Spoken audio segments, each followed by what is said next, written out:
Today, I had the absolute pleasure of meeting up with Tony Moore, who is the Honourable Chairperson of the London Taxi Drivers Charity for Children, to talk about events, fundraising, the Queen Consort, and something rather special that you can all help out with. So sit back and enjoy my interview with Tony Moore. Thought you might say that.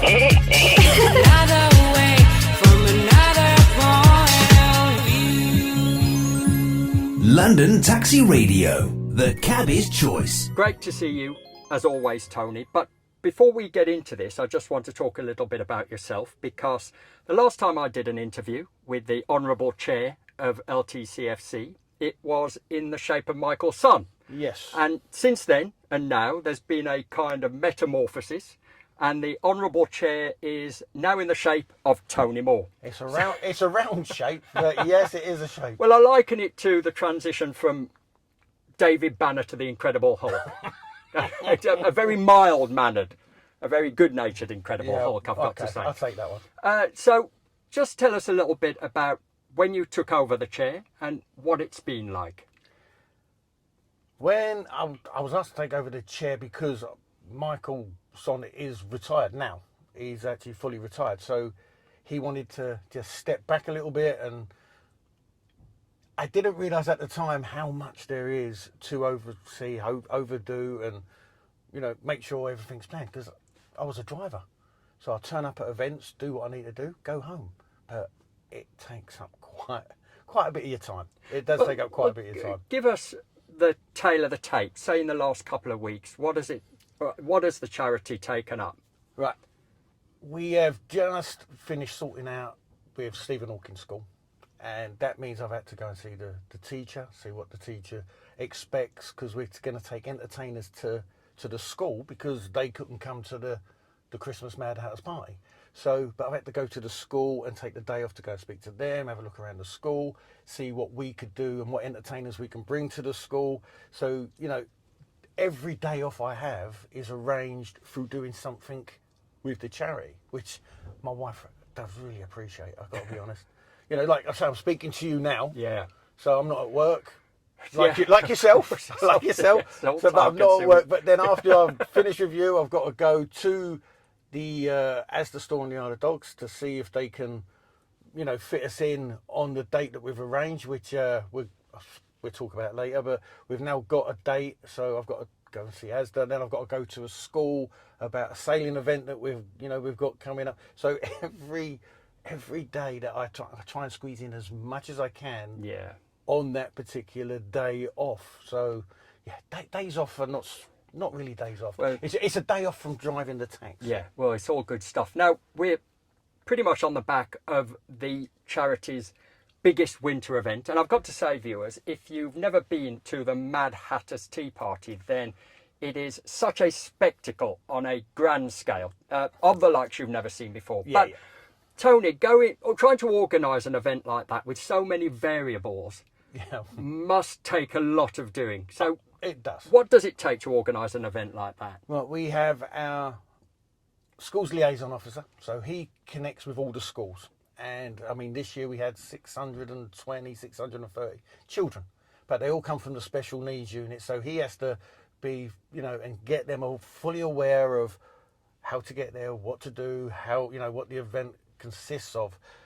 But then we've got John, who arranges drivers to turn up, and he arranges the food for the adults, not the children. He arranges the food for the adults. But then you've got the entertainments officer, which arranges for the disco, the dancers, the singers, you know, the face painters, you know, everything else. And then you've got the general secretary, if you want to call him for that, but he arranges the actual, you know, hotel, you know, because it's the JW Marriott. So he arranges that, and he's been doing that venue himself, I think it's 15, 16 years. I mean, we've been going there 50 years altogether, but you know, he knows the ins and outs of how the hotel works and how the hotel runs. So everybody has a section to do, and it's sort of like all comes together in one. Yeah, I mean, in one lump. I mean, it really does. I mean, somebody like me only sees the end result, and I've got to say, in the last couple of years, I've noticed how there are so many children of varying abilities there, isn't Yeah. there? But not only that, they are all from very different backgrounds, aren't they? And Yeah. that's something that's really important to the charity, isn't it? Exactly. I mean, nobody is excluded. We have every nationality, we have every race, we have every religion. So, you know, as much as we call it a Christmas party, it's the Mad Hatter's tea party. Yeah. You know, so everything about it, if you've never gone before and you didn't know it's called Mad Hatters, you say, oh, it's a Christmas party. But I say, to be all Oh inclusive. no, it really is mad. It really is mad, I'll tell you. But yeah, all inclusive, it's the Mad Hatters Tea Party. Say, and everybody, say, no matter what their disabilities are, I mean, wheelchairs, you know, we have soldiers, we have arranged soldiers to turn up and firemen to turn up. They carry wheelchairs because they don't have a lift. It's a sweeping double staircase. Yeah. And yeah, the soldiers carry wheelchairs down and up. Adults is different. We can take them somewhere else. But because we could have quite a few children coming through in wheelchairs, they just sweep them down and sweep them up again. You know, so even that's Claire, you know, who's on the committee. She arranges the soldiers or the firemen. You know, so everybody has a section to do. And it just, on the day, there's always a little hiccup here and there, but in general, everybody. Yeah, well, we don't see does the their hiccups. We really don't. And the children don't. That's the thing. Unfortunately, we invited the Stephen Hawking School, but with, you know, obviously they've got special wheelchairs. You know, if you think of Stephen Hawking's, you can imagine what the children. I mean, are one like. of the kids I take to school is the Stephen Hawking School. It's a brilliant, fantastic It really place, is, yeah. but they couldn't make it to, you know, the Marriott. But they missed something that was very special, which was we had the Grenadier Guards turn up and do a 25-minute set, you know, in their bearskin hats, marching around, and the kids absolutely loved it. Yeah. So, because they've missed out this year, we're going to now take, for the first time, entertainers to the school. Oh, yeah. So we've organised through the headmistress what the kids would like. So she's basically booked whatever it is that would be more beneficial to the children, and we're just going to go along and, you know, make sure everything runs right. You'll see me in the background waving if we do a video of it. And or dancing, it'll be. because we saw you dancing. Oh, we had a nice little don't- video don't- out of you, yeah. Do you know, I was doing something on TikTok just then, I'm just flicking through, and suddenly I've popped up going, You are, aren't you? it's like, where did that come from? It was great. You mean that was just a warm up? But yeah, so you know, it was a great thing for the Grenadier Guards to turn up. I mean, we had the year before last where we had a few empty tables. I think we had 8 empty tables, and that's because a school that was in East London, their double-decker bus to take them to the event didn't show up. So, you know, but then we made arrangements and they got there, but they got there an hour late after everybody else. But, you know, nobody else noticed because they're all doing their own little things. Yeah. But for us, we're like, oh, there's 8 empty tables, you know, it's going to look, you know, the videos that we show are not going to look very good because we've got big spaces. But you don't notice that, and nobody notices that, you know. The added problem we had with that is because there was like empty tables. The other children were going to their tables and eating their food as well. So then we had to have so then we had to get the extra food from the hotel to match it up. So, you know, they're little hiccups, but nobody on the floor itself, as I say, notices anything. Everybody has an amazing time, and I know that the major summer event will be here before long. I'm not going to talk about that now because I know that leads into something quite special, which you need to be part of. So we'll come on to that. But tell us a little bit about other fundraising events that you do, especially the reindeers outside Burlington Gardens. And how does the charity help children in other ways? Well, we've done several appeals this year.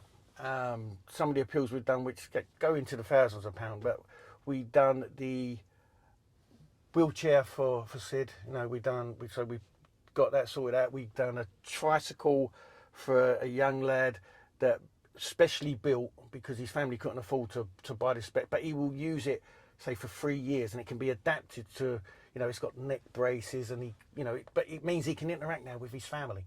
So you also help children on an individual basis? Oh yeah. I would say that is part of the thing. If people put in appeals, the committee will go through them. You know, we don't do generic ones. You know, we don't normally go into crowdfunding ones. That's not. But individual children that, families can't afford to do certain things. Especially now with a time of hardship. We had a couple of appeals where, a person's got in touch because they needed food, but that's not our department, if you know what I mean. That's a government thing. So if they needed something, as I say, like a specialty trike or a wheelchair, we'll see what we can do. But so that we have. But it's also about funding, isn't it? Yeah, it is. Our funding now, like the Burlington Gardens, again, the committee and the drivers giving up their time to just stand in the cold in December at Burlington Gardens, shaking buckets and, singing songs that are being played behind us. What from people walking past, it's great hearing, White Christmas, but when you've heard it 25 times in a day, your head starts to rattle. But but those, I can't remember how much. It's still a great visual to pass by and see this. A taxi looking like a reindeer, a little bit like a reindeer. But the problem, the thing that we've got to do now, see, as a charity, we've got that reindeer fitted TX4. Yeah. Oh, yes, of course. It won't fit on these, and it's done with magnets as well onto the panels. Yeah. These ain't magnets. Oh, right. These you can't put a magnet.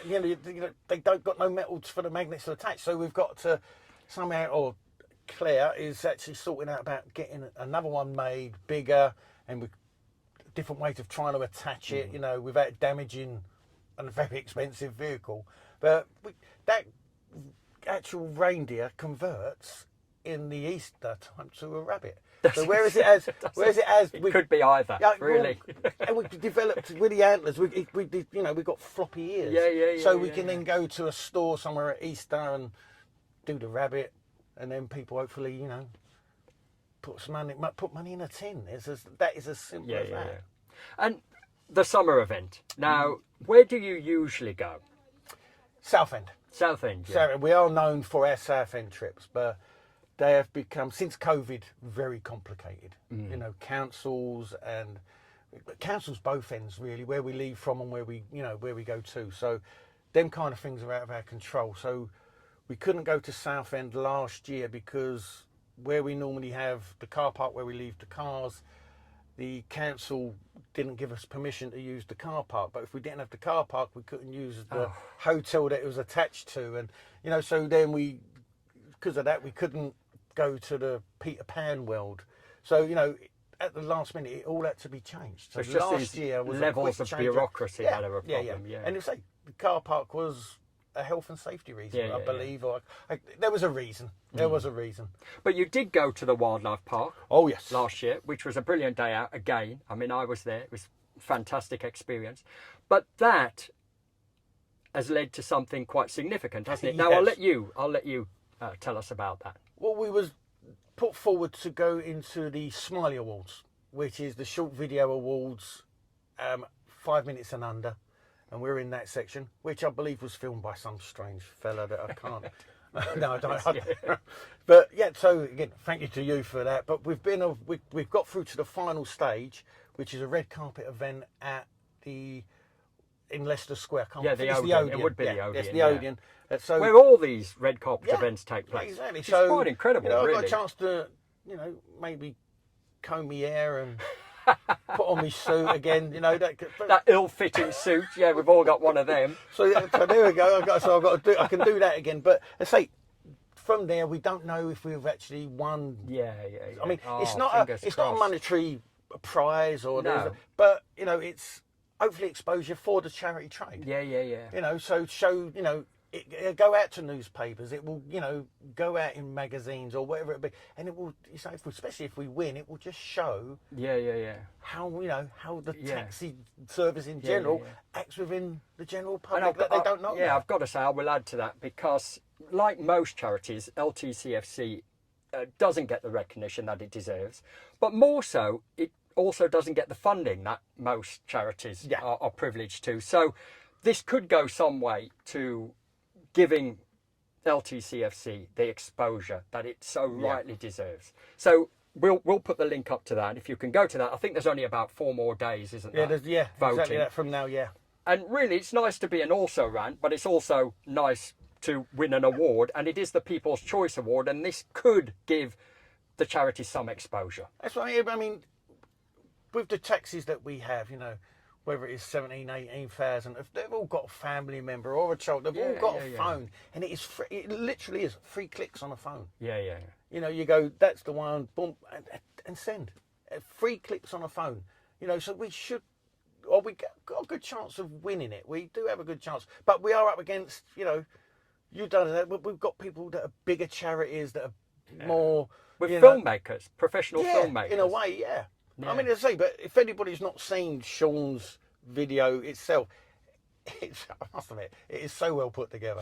Well, so well the put thing together. is as well, we need to give a shout out for the committee here, because this relies on a very committed committee, doesn't it? Made up pretty much of black cab drivers. Oh, all black cab drivers. So made up entirely of black cab Some drivers. have retired, because we've got a couple, Yeah. I think couple 79ers and I think an 80-year-old. So one's been on the charity from, I think 55 years. Yeah. So you're always looking for more drivers, aren't you? Always. To get involved. Always. I mean, with our summer event, numbers for taxi drivers, because it is tough times for people out there, but the new ones don't seem to know. So when I first started, my knowledge school had a fella called Brad. Brad was part of the committee, and we normally all branch off and join up with something from that point. So, but Brad was on the children's charity, so I went with Brad. And that's how I've developed. But it doesn't seem to be the same anymore. Yeah. It just seems a little bit, the new ones don't come through, they don't know what events get done. But it would be nice. Yeah, and that is the point, isn't it? Because I've always maintained that it can be quite a lonely job, taxi driving, can't it? And I think if you get involved with some of the wonderful things that the taxi trade provides, then it kind of makes you feel more invested in the job itself, doesn't it? And to say you leave a day out like the wildlife park, like you actually, by the time you're finished, you are tired. You'll be walking around with the kids or the school kids from the schools, and the headmistress of the school, whatever it'll be. But when you get to drive home, you just have there's that little feeling inside thinking, that was a great day and it was worthwhile. Well, there's absolutely no way you would get home from that event without feeling a real sense of satisfaction, a real sense in pride in not just the day, but in being a cab driver. Yeah. I mean, I see drivers there that only see each other once a year. Yeah. It's so they go there and they're like, and so even that, see you next year. Yeah. But that is the only chance. It's a lonely place It'd sometimes. be great if some new drivers come through, because when you do turn up in like the car park waiting to go on this trip, it is familiar faces, isn't it? Yeah. These drivers that have been doing this for years, not just committing themselves to the children's charity, but also to the taxi charity for military veterans. It is the same people. So it would be great, wouldn't it, to see other drivers, newer drivers come through. I say on the charity, this year for the committee side, if you start driving and you start liking it and you start getting more involved, we ourselves have to involve drivers a bit more in other things and let them know what we're doing in between. Course, So a lot of drivers don't know that we'll go to a sailing event and we're going, to the Stephen Hawking School or whatever it is, they don't know. So we need to start involving the drivers that, and once they start doing that, they might want to jump onto the committee. Yeah. So this year we've lost. Larry Abrahams, he's been doing it years. Retired, but he's now moved to the coast. Hope he has a long and happy retirement. All that. But we've also this time, we had a new member join last year, which was Ian, and we've had 2 new ones this year coming, and that was Louise and Stuart.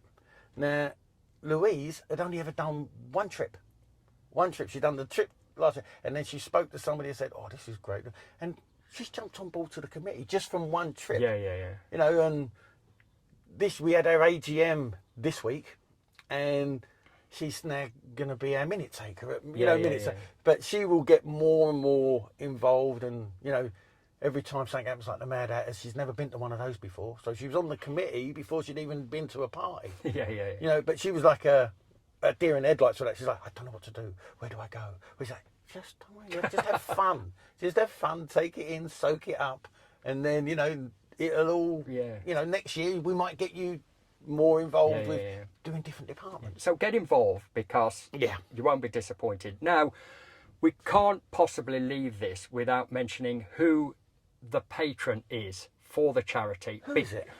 Because, well, some anonymous person, innocuous person in the background. Yeah. But really, it doesn't get any bigger than this, does it? Well, maybe one bigger. Maybe One bigger. Yeah. We now have the new Queen, Camilla.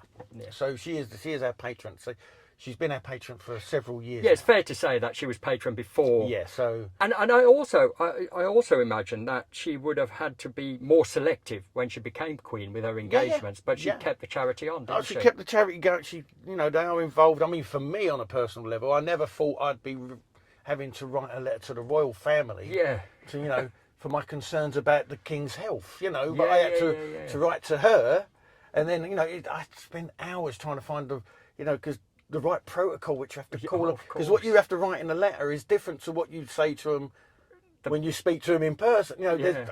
So that drove me around the twist. But I never thought I'd have to do that. But it did go some way as well to taking part in the King's coronation. Oh didn't yes, yes. We had a few members that had an invite to the coronation day itself in the grandstand facing, Buckingham Palace. So they, see them all waving off the balcony. We, myself and Michael's son. Not Michael's son, Michael's yes. son. Yeah. So we with our wives went to the actual King's coronation garden party. So, it was, something in my head I'd never thought I'd be. Well, especially a coronation one. That's a little bit different, But so, that invitation, that gold gilded invitation, is on the wall. No, brilliant. And you look very smart, I've got to say. Well, I can brush up. Like the Incredible Hulk's clothes fit. They did fit. Look, I mean, like I said, get involved with the charity because it is absolutely fantastic. Go online. We'll put the link up and vote for the charity to win the People's Choice Awards at the Smiley Face Film Charity Awards, something like that, isn't it? Is there anything else you want to add, Tony? Well, again, this year we've just got our date through for when we're going to leave. We're going to go to the zoo again because it was such a great. It was a great day. It really was, and because you got dinosaurs and things like that. And they aren't the cab they're drivers. They're not the alive. cab drivers. Yeah, they're not alive. I mean, it's a zoo, but it's not that good a zoo. It's not Jurassic Park. It's a brilliant day. Yeah, I mean, we was fortunate with the weather as well, wasn't we? Yeah. Yeah, I mean, we had a little drizzle, but apart from that, nobody noticed that because the sun kept. Yeah. But again, drivers. That is all. The more drivers we have come forward, the more children we can invite. It really is that simple. Yeah. So I think last year we had 65. Just if we could get up to 85, the fact that we'll get 4 or 5 people, say carers and their children, then numbers go up. Yeah. So that is it. The more drivers, the more kids, and that's what makes the day. It really is that simple. All right, brilliant. Thank you, Tony, for taking part in this, and No problem. I'll see you very soon. Yes, unfortunately. Brilliant. No problem. Cheers, mate. Thought you might say that.